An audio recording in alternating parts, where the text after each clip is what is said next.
friends. Hello, hi, how are you? I hope you guys are having an amazing day today. I'm having a weird day. So I literally just got back from vacation like 3 minutes ago, and I decided I wanted to film something for you guys. I wanted to get this video up. All week while I was at the beach, I was getting DMs about this mango tea Channon Rose situation, and I was getting asked to talk about it, and at first I was like, okay, by the time I get back, nothing's gonna happen. It's obvious like what happened, and at first it kind of seemed a certain way, and now I think it seems a different way, and I just want to give you guys my thoughts on that. So if you're down to listen to that, I apologize if the air conditioning is going and being annoying. I won't turn it off. So we're getting hit with a heat wave right now in New York, and I refuse. So for those of you guys that want to know like the rundown, I can give you like a brief rundown on this situation.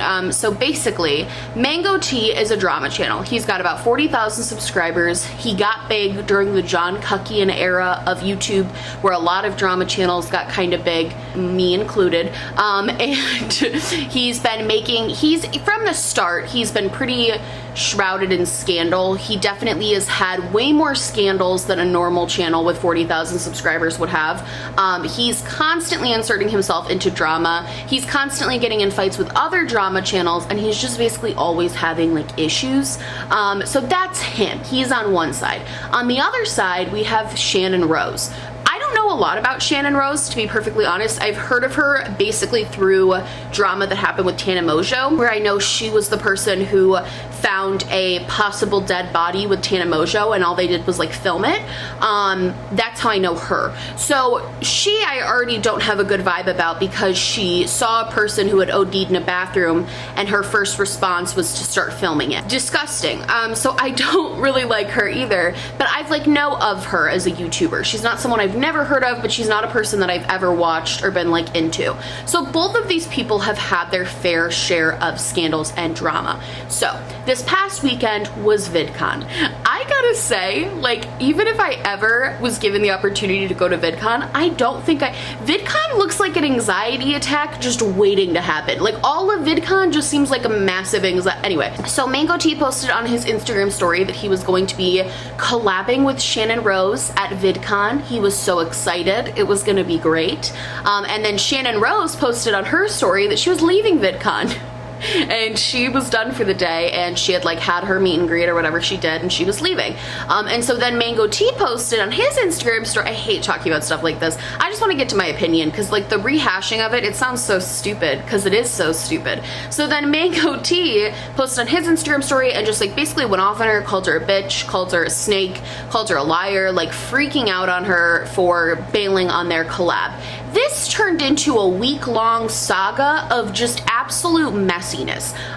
So Channon Rose, like Mango Tea made a video about Channon Rose where he like exposed her, and then Channon Rose made a response video, and then Mango Tea made another video about some collab she was supposed to do with PETA that like fell through for some reason, and then Channon Rose made another video, and then at the end of her video, this is where it gets like, this is where we have to talk about it. So for the most part, let me just say, like, stop right there. For the most part, for the first part of this week when all of this was unfolding, most people were on Channon Rose's side. A lot of people felt like Mango was trying to imitate the Nikocado avocado situation that happened with Trisha a couple of months ago, and a lot of people felt like he was just trying to be the Nick in that situation, gain a lot from that, and then like go away.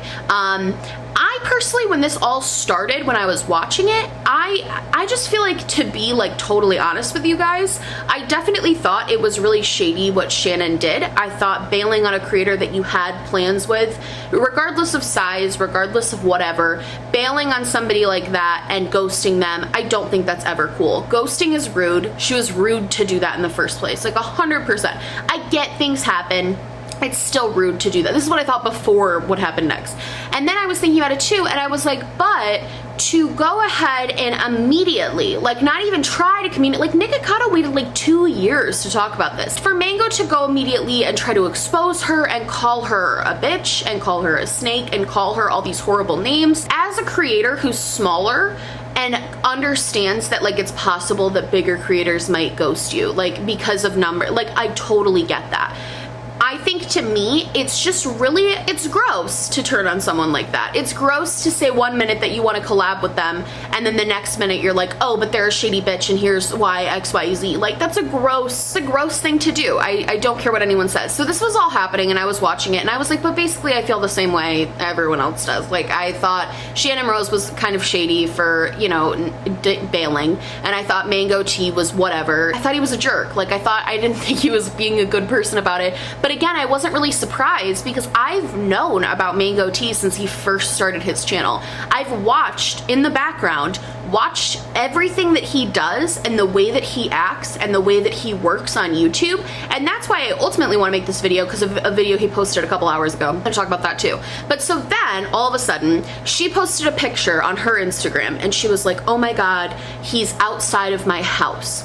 And it was obviously like Steve Mango in a car, and she was like, oh gee, he's outside my house.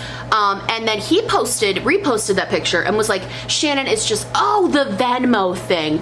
Oh my God, there's so much that happened, it's so hard to remember. So before all this happened, there was also a situation where he was trying to claim that he paid, this all matters in the end, I promise. I know it's so boring to listen to because it's a boring situation, but he basically claimed he had sent her $400 to get her glam done, which, first of all, $400 for, okay, whatever. I'm not a celebrity, like maybe that's standard, but like I feel like that's so much money for glam for one day. Anyway, so he claims he sent her, Venmoed her $400, and he was like swearing up and down that he sent this money. And then she posted a picture of his Venmo account, which is public, and was like, really? I don't see anything. And he was like, oh my God, you doctored this photo, you doctored this whole thing, like this is obviously fake news, like whatever. So that all happened. So the whole Venmo thing was really like, nobody understood what was happening with the Venmo thing because his public Venmo, people went to go look it up. Nosy Hasfra, by the way, oh my God, go check out her videos on this situation if you want like a detailed synopsis of what's been happening, not just my brief overview, because she has been making some amazing videos on this whole situation. Like, she's made some great videos. I'll link her videos down below. Definitely go check out Nosy. She's done a fantastic job on this. But so that Venmo thing happened, and then she posted the picture, he's outside my house. He reposted that picture and was like, one of Shannon's fans took this in LA and they sent it to her, and now she's trying to pretend that I'm at her house and trying to pretend that I'm a stalker. Everyone is just like, what is going on? And people are starting to get suspicious because people are like, wait, like this is weird. Like, it's weird that Channon is claiming he's a stalker. It's weird that he's saying this, that. It's weird he's saying she doctored all these things. It's weird of her to, it was weird. And I agree, it was weird. Then the next day, suddenly they're together and they've made 2 videos, part 1 and part 2, on their respective channels, and they talk about everything. Or you know what I would actually like to say, instead of they talk about everything, I would like to say they talked. They just lied for an hour, basically.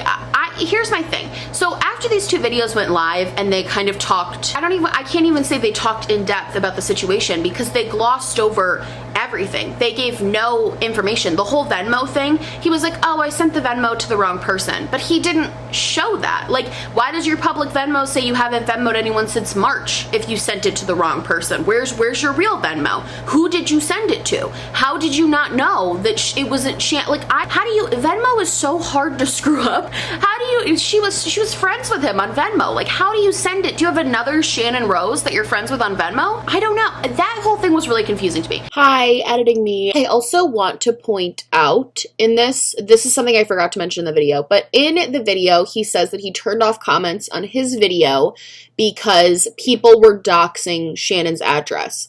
I don't believe that for 1 second. I don't know if Channon believes that. I don't know what the situation is. It is so easy for people, if you don't have a YouTube, I guess you might not know this, but if you have a YouTube account, you know that you can set up a list of blocked words where you like put in words that if any of those words show up in your comments, they immediately get put to your held for review, and that means that they don't get posted publicly to the comment section. So he was trying to say that so many comments were coming through so quickly of her address that he just couldn't keep up. All he had to do was put that in his blocked words. Any sensitive information about myself, including my address and my last name and all of those other things, I have those put in my blocked words. So if anyone was to ever post that information in my comments, it would immediately go into my held for review folder. I don't believe that that's why he deleted his comments. I think he deleted his comments because everyone was hating on him. And that's just another, like, inconsistency and lie that I'm noticing about this whole thing, where, like, everything is just a lie. So that's that on that. The only good point that I thought was brought up during that whole situation was when Channon Rose was like, I think you attacked me so viciously, and I think you went after me because of Scientology and because you were a former Scientologist. And to me, that like, I was like, yeah, you know what? That makes sense. And so then this whole thing happened, and people were already sus after the picture was posted, the Instagram picture. Like, people were already kind of like, okay, this seems fake. And then after the videos, a lot of people have jumped to the thinking that it's the whole entire thing was orchestrated and is fake. And there's a lot of really good evidence out there that I think would point to it maybe being fake. And I think there are a lot of people that have some really interesting theories about the whole thing being staged and how they like planned this happening together and things like that. I don't think that's what happened. I don't think, first of all, Petty Page made a great video. Definitely go watch hers too, because her video was fantastic. I don't think that that's what happened. I don't think it was all staged from the beginning. I think that once things started to pick up and once things started to get both of them views, because even though, this is not to be shady, this is a fact, even though Channon Rose has 1 million subscribers, she does not get very great views. Her views are low. She hasn't had a scandal in a while. She's changing up her content. Like, her views are low. And she saw that her mango tea video did so well.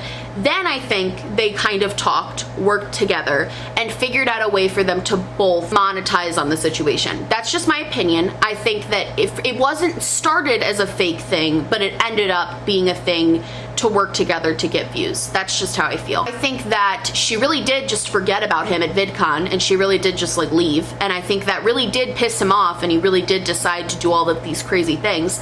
And then I think from there, they talked privately and like made up this whole like, oh my God, let's pretend you're stalking me. Let's pretend you're doing this. Because the whole thing with the Instagram picture doesn't make sense. Because the way they explain the Instagram picture of him in the car, they're like, well, he's like, well, I was getting so much hate thinking that I was a stalker, so I just told everyone it was a fake picture. Hope that clears that up. And it's like, no, that actually weirdly enough doesn't clear that up, because why wouldn't you just say that you're meeting together and you're mediating and you're filming a video together? Why would you lie at that point? The videos are you just filmed 2 videos together. They're coming out. Channon Rose knew exactly what she was doing by posting that Instagram story. Like, she knew exactly what she can claim ignorance all she wants. Like, how would people ever think that he was stalking me? It's like, maybe because you've been calling him a stalker for the past week. Like, nobody believes you. Nobody believes that. I'm like yelling in my living room, and I'm positive my neighbors can hear me. So that whole thing happened, and everyone was kind of just like, this is very obviously, whether you think it started from the get as being like this whole thing that they faked for views, or if you're kind of like me and you think somewhere along the way they just realized they could monetize off of it, or you think it's genuine and they really did, no matter what you think, I think we can all agree that both of these people are liars. They lie. They've lied this whole situation. Nothing adds up. Nothing makes sense. Everything seems like a lie. So even if this whole thing, this really did play out the way they're saying, there are inconsistencies in both of their stories where I think they are definitely lying about something. So that brings me to today. So this morning, I was driving home from my vacation. Some vacation, right? Like, I followed all this stuff. But I was driving home from vacation, and I saw that Mango Tea had posted a brand new video titled Drama Channels Got It Wrong. And this is kind of, even though I've been talking for like 10 minutes at this point, this is kind of the main part of the video that I wanted to address and discuss, because this is the part where I got like legitimately not mad, but I think Stephen Mango is somebody I've not really ever talked about him before, and I definitely think there's even, I think when I did, oh my God, yeah, there's definitely a video of me when he first started making his drama videos. There's 100% a video of me being like, oh my God, I love his channel, like I love Drama Poodle, like I think this is so funny and cute, because this is before he started acting like an absolute crazy person towards other people. When he first got on the scene, I actually did like his channel. I respected what he was doing. He seemed to always have receipts. He seemed to always do XYZ.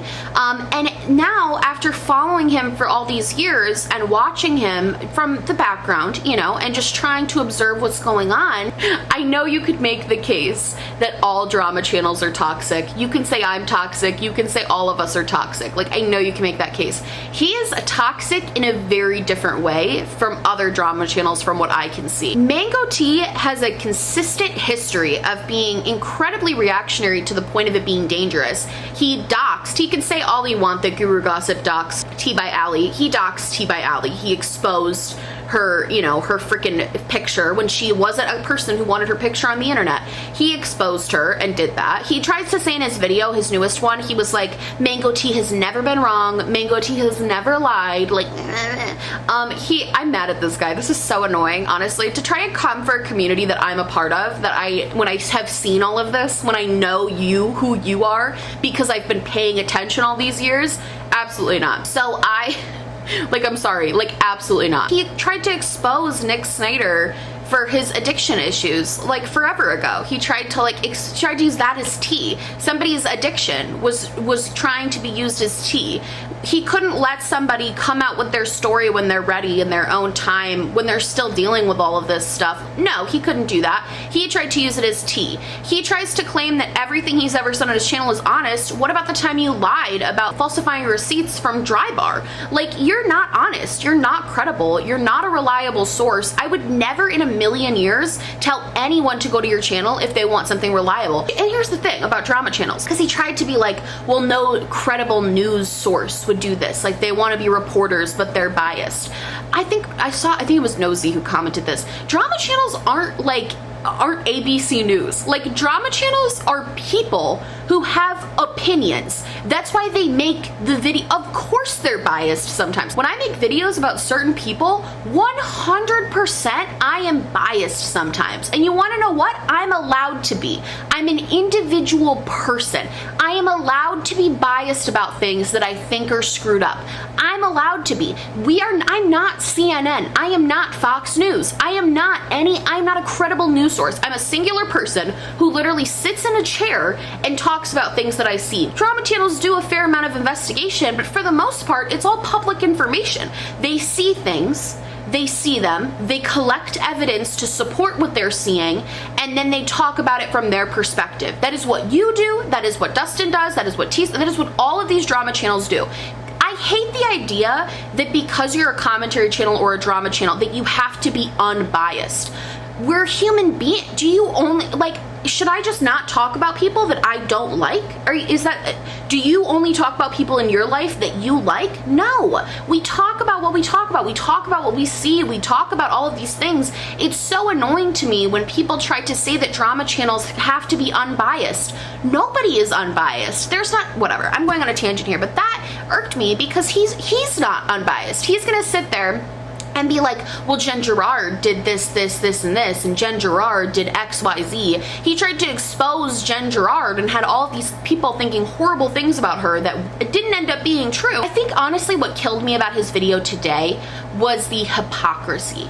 Like, the absolute lack of self-awareness, the hypocrisy, the sitting there trying to be on a high horse and be better than all of these drama channels that are so evil, when in reality, you're the one that has had the most of the issues. You're the common denominator in all of these issues. It's you. You're the common denominator. Like, all of this drama that's been surrounding you for the past 2 years has been started by you. It is laughable to me that you want to sit there and say, well, I want you guys to stop speculating because Shannon and I have taken this private.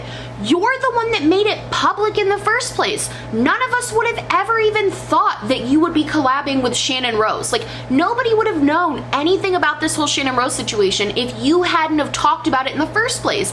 You don't get to put the brakes on something once the narrative is no longer going the way you want it to, which is exactly what happened. He thought he was going to get sympathy. basically, because of Nikocado Avocado, he thought people were gonna have his back, and they didn't. He does horrible things to all of the drama channels. He's done something mean to every single drama channel, like 100,000% he has. I think for me, at this point, and a lot of people didn't want me to make this video because they didn't want me to give him attention, because that's what he wanted. And to be perfectly honest, I don't see drama that way. I think that, yes, while drama does give people attention and while it can help careers, I also at the same time, I mean, I think in a way, not talking about people and not holding them accountable, that doesn't benefit anyone. Like, he can still go on and nobody is calling him out for his actions. I think the whole thing is really I'm really interested to know your guys' opinions on the whole thing. On his video he posted today, I think there was a lot to unpack in that video. A lot of hypocrisy, a lot of like, well, they did it, but I didn't do it, when in reality I did do it. The last thing I wanted to talk about that I do think this is like a message to viewers of all of this stuff. So he's claiming that he is getting messages from Nick Snyder fans who are saying they're gonna hurt him, whatever. I don't know if that's true or not, and honestly, like, I'm not gonna say it's not true because it very well could be, but I'm also not gonna say that it is true because I have no idea. If you are a person that follows this drama and you love drama channels and you know, want to protect us, or this goes for anything. If you love a YouTuber and you want to protect that, whatever, if a person is actively hurting other people, the worst thing you can do is give them an excuse to be a victim. And so if you're sending him messages and you're sending him hate and you are actually sending him threats, all that does is give him more ammunition to claim that he's a victim, claim that somehow he's the one who has been wronged in this situation, when in reality, I mean, he's just been doing screwed up things this whole time. Don't send people hate like that. I know people are going to anyway. I know I can't stop hate, but like, you're only helping their cause by sending them that hate. You're literally only helping them. You're just giving them more ammunition and more whatever to help them. Like, it's never beneficial to send somebody that type of hate, ever. So yeah, I think that's everything I had to say. I hope that was like made sense. I'm sorry if I'm like all over the place. I literally just got back from vacation. I'm gonna have a video up Monday about Shane Dawson's new video and some of the stuff that's been going on with that. And then rest of the week, just videos as normal. I've missed you guys. I'm so happy to be, I'm in my new Smoky Glow hoodie. I just got this. I got it when I got home and I immediately put it on because I was so excited. I love you guys so much. I hope you like this video. If you did, please like and subscribe, or just like, or just subscribe, or do neither. Honestly, just so happy you're watching me. Thank you so much for being here. My merch, my social media, and everything I'm wearing on my face will be linked down below. And yeah, I love you guys so much. Let me know what you think about all this down below. And yeah, I'll see you in the next one. Bye!